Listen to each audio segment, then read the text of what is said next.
நண்பர்களே, ஸ்விக்கியில் பார்த்தீங்கன்னா எனக்கு ராங் ஆக்ஷன் போட்டிருக்காங்க. ராங் ஆக்ஷன் போட்டு 180 ருபீஸ் பார்த்தீங்கன்னா டிடெக்ட் பண்ணிட்டாங்க. என்ன இஷ்யூன்னு பார்த்தீங்கன்னா order not deliver to customer அப்படின்னு சொல்லியிருக்காங்க. ஸோ நான் கஸ்டமர்கிட்ட டெலிவரியே பண்ணல அப்படின்ற மாதிரி போட்டிருக்காங்க. ஆனால் ஆக்சுவலி பார்த்தீங்கன்னா நான் டெலிவரி பண்ணிட்டேன்.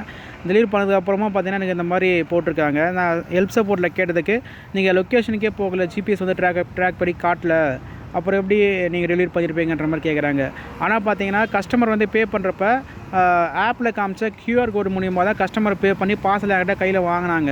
அதுக்கப்புறம் பார்த்தீங்கன்னா கஸ்டமர் லொக்கேஷனுக்கே போகலைன்ற மாதிரி எனக்கு இந்த மாதிரி ராங் ஆக்ஷன் போட்டிருக்காங்க. ஸோ நம்ம சைடில் வந்து நமக்கு எந்த ஒரு சப்போர்ட்டுமே தர மாட்டேறாங்க. கஸ்டமர் என்ன சொல்கிறாங்களோ அதை மட்டும் தான் கேட்குறாங்க. ஸோ ஸ்விக்கியில் ஒர்க் பண்ணுறது வந்து பார்த்திங்கன்னா டெம்பரரி தான். எப்போ வந்தாலும் நம்மளை வேலை விட்டு எப்படி இருந்தாலும் எந்த காரணம்னு சொல்லி வேலை விட்டு தூக்கிடுவாங்க.